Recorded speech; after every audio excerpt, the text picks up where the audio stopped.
Hello and welcome to the Daily 10 minutes of movement to build strength, energy, and commitment. Honestly, it's so achievable, and sometimes all it takes is just 10 minutes. These right here are the exercises that we are going to be doing together. I am very excited, if not slightly nervous. I just can't wait to get sweaty with you. Let's do this.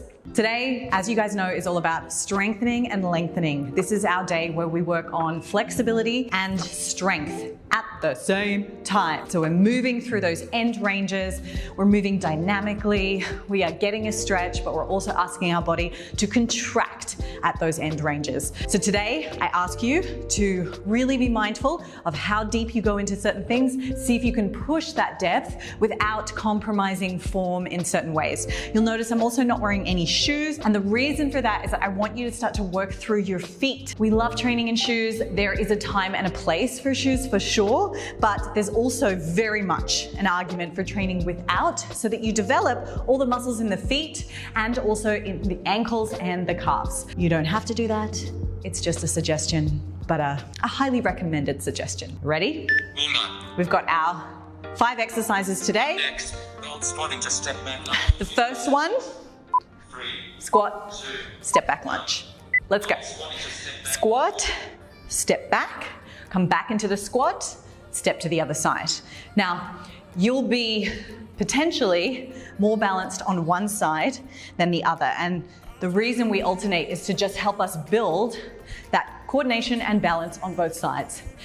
I know that there is nothing more frustrating than this when you're trying to exercise. So I just want you to, as much as possible, put any judgment out of your mind. We're here together to do 10 minutes. That's it. Just 10 minutes of movement for your body, no judgment, no shame. 14 seconds left. Inhale as you go down, exhale as you come out of the squat. Inhale as you go down into the lunge. Exhale as you come out. Beautiful. Marching here on the spot if you want to keep your heart rate high. Otherwise, we really don't have very long. It's 10 seconds. 3 seconds, caterpillar walk. Reach down, walk into a plank position, walk the feet back up. Stand up and stretch as you stand up, yeah? So we're coming down, walking forward, getting a stretch for the back of the legs, finding that plank position.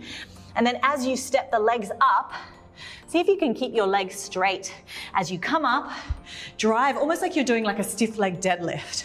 So I'm coming down, oh, nice stretch, reach it out, find that plank position, belly in, glutes squeezed, then almost pushing back into a down dog as I start to step the feet back up. Here, I'm getting a stretch in my hamstrings, but I'm asking them to contract to pull me up.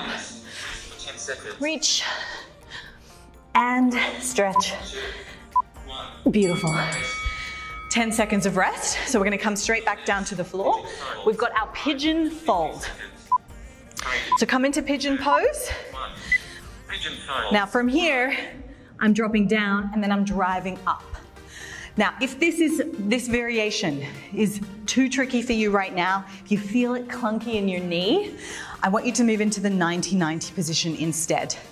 And then you can also just keep your fingertips on the floor, knowing that we're trying to drive through that front leg on the way up. Yeah, so I'm asking my glute, while it's in this big stretched position, to contract. And that's gonna help me. It's kind of like a cheat sheet for getting flexible fast, is to do this active work. So as I come down into the stretch, I'm gonna relax, and then I'm gonna drive up. 3, 2, 1, rest. Beautiful. We're gonna swap sides. So I'll turn the other way. Ooh. Here we go. Lowering down, getting that stretch, and driving back up. You can put your fingers back down to do the lowering portion, driving up. Drive up, or you can keep your hands off the whole way through the movement. If we're in that 90-90 position, front leg is 90 degrees, back leg is 90 degrees. We're coming down, driving up. Down, using the glute to drive up. So it's an active, dynamic flexibility movement. P.S. Totally fine for you to keep your hands on the floor the whole time.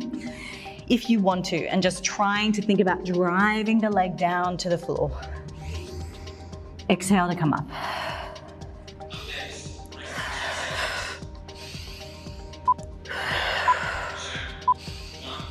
Beautiful.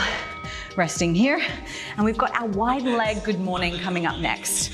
So take your legs nice and wide, toes turn in slightly.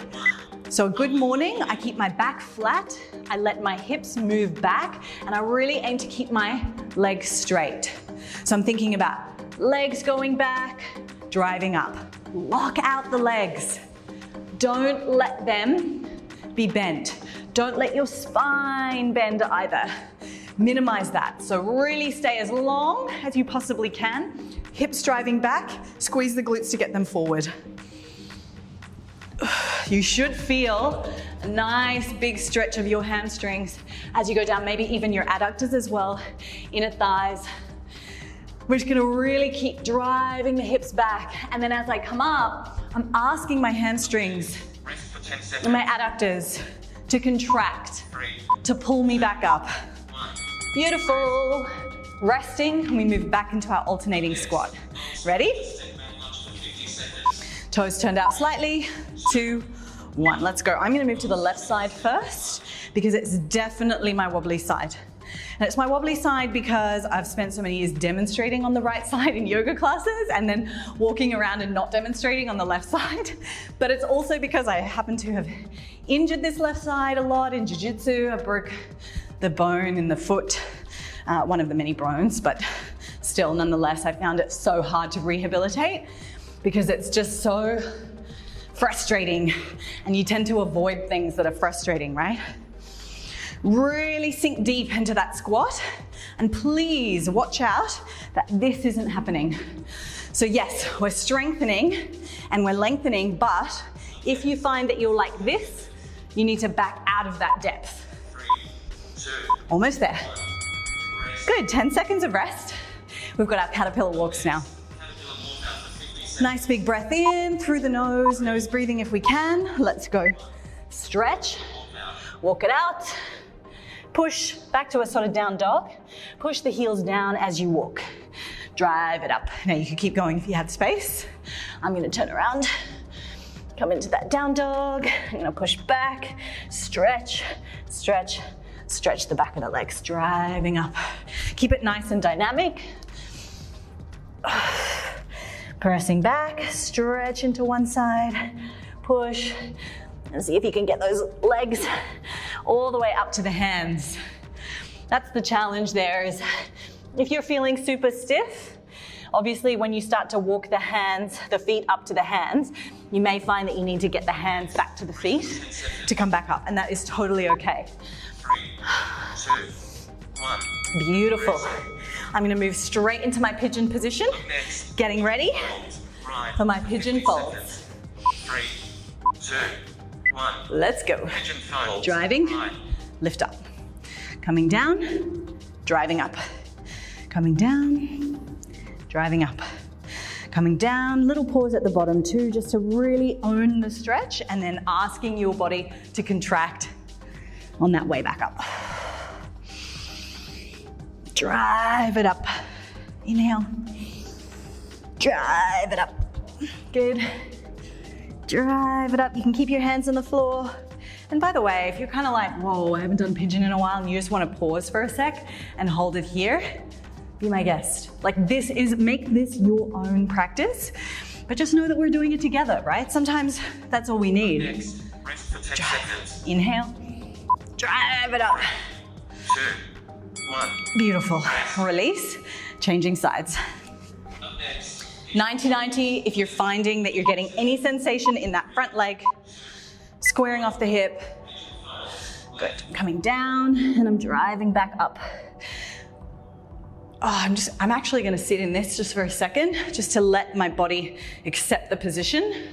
Notice I've got my back toes tucked as well. That's to help stop me from compensating and sagging and moving to the side. This back foot just kind of seals the deal in my pelvic position. So give it a go. We come down. It just gives me a little bit more stability. Yes, if I was in a yoga class where we were doing a sort of passive variation of this, I would probably untuck. I would really extend my leg back and I'd relax into the position. But for the case of this active and dynamic pigeon, I want you to keep those back toes tucked. Almost there. 2, 1. Beautiful. Nice work, guys. Okay. Good morning for 50 seconds. So now we have our wide leg good mornings. Let's really, now that we're nice and warm, think about keeping those legs nice and straight as we push the hips back, driving the hips forward. Pushing the hips back, driving forward. Little pause at the bottom, being nice and active, really thinking about straightening the legs and then coming up.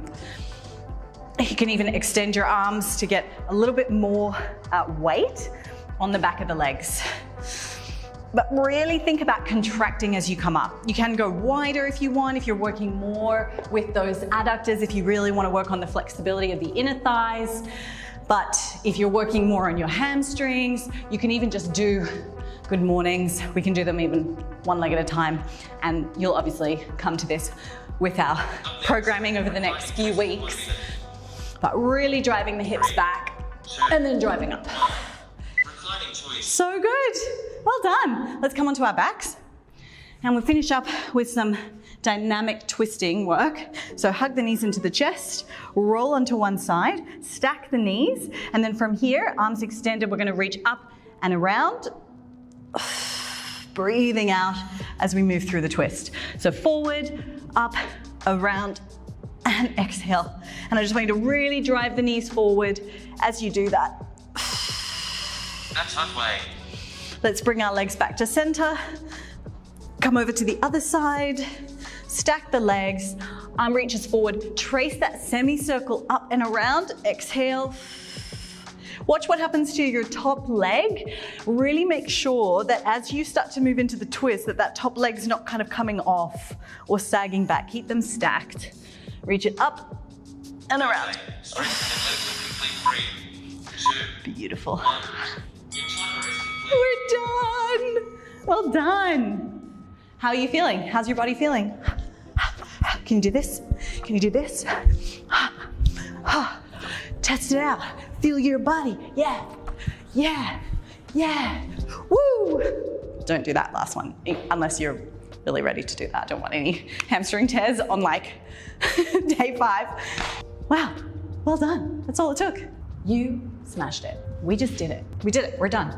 We did that daily 10. How good is that? How good is it to just know in the back of your mind that you have committed to it once again? You have filled your cup and reminded yourself that you matter. Your body matters, your experience matters, your energy matters, and that consistency is going to build over time. It is going to be magical. If you are feeling excited, feeling frisky, feeling ready, then don't forget to hit up my other YouTube channel, where you can access longer workouts. And I also have some vlogs on there. I try to make sure that my vlogs are sort of educational in a way. So I usually pick some kind of health topic and break it down and kind of give you the science as well as my own experience, either from a coaching experience or from my own personal experience, being a mom, running a business, trying to juggle, study, too many things, and squeezing in healthy habits and healthy behaviors. I also have a podcast. Don't forget to check that out. If you're like in the mood to go for a walk now, which often I will do after I've hit my 10 minutes of exercise, throw in one of these podcasts, learn something while you walk. It's personally my favorite way to consume content these days is through a podcast while I'm moving my body. And for those of you that feel ready to take your results and your training to the next level, don't forget to check out my website, shonavertue.com. I have a whole bunch of different programs that are suited to different levels, suited to different circumstances, whether you're training at home or training in the gym, training for flexibility, training for endurance, whatever it may be, check out those programs. Otherwise, I'm gonna see you back here tomorrow for another Daily 10. I can't wait. See you soon.